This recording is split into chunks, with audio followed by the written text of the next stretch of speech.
Mission 35+ അതാണ് ഡൽഹിയിൽ കോൺഗ്രസിൻ്റെ ഏറ്റവും വലിയ ആഗ്രഹം. അത് സാധിക്കണമെങ്കിൽ 2 പ്രധാനപ്പെട്ട കാര്യങ്ങൾ നടക്കണം. ഒന്ന്, എണ്ണയിട്ട യന്ത്രം പോലെ അവിടെ ബൂത്ത് കമ്മിറ്റികൾ കോൺഗ്രസ്സിന് സജീവമാകണം. ലോക്സഭാ തെരഞ്ഞെടുപ്പിൽ കോൺഗ്രസ് ഏറെക്കുറെ മികച്ച രീതിയിൽ അവിടെ സാങ്കേതികപരമായി പൊരുതി നോക്കി. സീറ്റുകളൊന്നും തന്നെ ലഭിച്ചില്ലെങ്കിലും BJPയുടെ ജയിച്ച സ്ഥാനാർത്ഥികളുടെ ഭൂരിപക്ഷം കുറയ്ക്കാൻ കഴിഞ്ഞു, കുത്തനെ കുറയ്ക്കാൻ കഴിഞ്ഞു. എന്നാൽ നിയമസഭാ തെരഞ്ഞെടുപ്പിൻ്റെ കണക്ക് വരുമ്പോൾ അവിടെ കോൺഗ്രസ്സിലെ നിലവിൽ ഒരു MLA പോലും ഇല്ല എന്നുള്ളത് വല്ലാതെ അലട്ടുന്നൊരു ചോദ്യമാണ്. 2013 വരെ കോൺഗ്രസ് ഭരിച്ചിരുന്ന ഒരു സംസ്ഥാനം, 70-ൽ 40-ൽ കൂടുതൽ സീറ്റുകൾ കോൺഗ്രസ് പൊരുതി നേടിയിരുന്ന സംസ്ഥാനം, അവിടെയാണ് ആം ആദ്മി പാർട്ടിയുടെ ഇരച്ചു കയറൽ ഒരു വലിയ തിരിച്ചടിയായി കോൺഗ്രസ്സിന് മാറിയത്.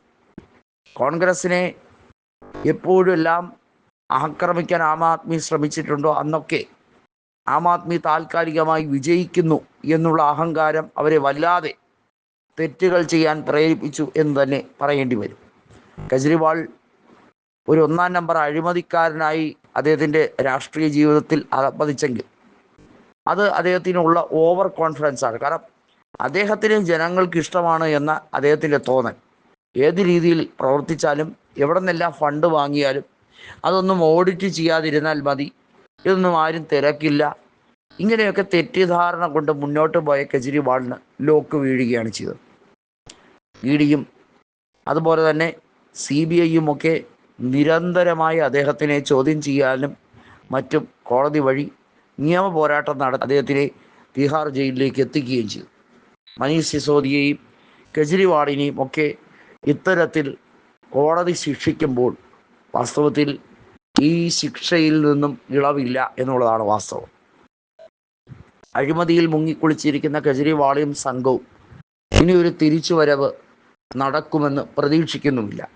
എന്നാൽ പോലും കഴിഞ്ഞ 2 നിയമസഭാ തെരഞ്ഞെടുപ്പിൽ നേടിയ വോട്ട് ഷെയറും സീറ്റും അതേപടി കിട്ടിയില്ലെങ്കിൽ പോലും എങ്ങനെയെങ്കിലും ഏറ്റവും വലിയ ഒറ്റകക്ഷിയായി ഇപ്പോഴും മുൻതൂക്കം തങ്ങൾക്കാണ് എന്ന് ബോധ്യപ്പെടുത്താൻ വേണ്ടിയുള്ള ഒരു ഒറ്റക്കൈ ശ്രമമാണ് നടക്കുന്നത്. അതിന് പക്ഷേ BJP എതിർത്തതുകൊണ്ട് വോട്ട് ഷെയർ കൂടുകയില്ല, കുറയുക മാത്രമേ ഉള്ളൂ എന്ന് മനസ്സിലാക്കി കോൺഗ്രസ് വീണ്ടും പരമ്പരാഗത രീതിയിൽ അവർ കൃത്യമായി കോൺഗ്രസിൻ്റെ ആശയങ്ങളെ, കോൺഗ്രസിൻ്റെ സമീപനങ്ങളെ എതിർക്കുകയാണ്. വാസ്തവത്തിൽ ഇത് തന്നെയാണ് 2013-ലും അതിനു മുമ്പും അന്നാ ഹസാരെയുമായി കൂട്ടുകൂടി ചെയ്തുകൊണ്ടിരുന്നത്. അന്നാ ഹസാരെ പല അഭിപ്രായ ഭിന്നതകൾ കൊണ്ട് അദ്ദേഹം രാഷ്ട്രീയ പാർട്ടി രൂപീകരണ വേളയിൽ മാറി നിൽക്കുകയും കിരൺ ബേഡി ഉൾപ്പെടെയുള്ളവർ BJPയിലേക്ക് ചേക്കേറുകയും ചെയ്തത് നമ്മളെല്ലാവരും കണ്ടതാണ്. ഇതിനകത്ത് എടുത്തു പറയേണ്ട ഒരു കാര്യം, കെജ്രിവാൾ കറപ്റ്റഡായത് എങ്ങനെ എന്നുള്ളത് തന്നെയാണ്. കെജ്രിവാളിൻ്റെ രാഷ്ട്രീയ ജീവിതത്തിൽ മലീനസമാകുന്ന സാഹചര്യങ്ങൾ ഒരുക്കി കൊടുത്തത് സിസോദിയ തന്നെയാണ്. സിസോദിയ തന്നെയാണ് കെജ്രിവാളിൻ്റെ 1-ാം നമ്പർ ശത്രു എന്നുള്ളത് ഇനിയും മനസ്സിലാക്കിയില്ലെങ്കിൽ, ഇനിയും കൂടെ കൂട്ടിയാൽ കൃത്യമായും അടുത്ത പണി കിട്ടിക്കൊണ്ടേയിരിക്കും.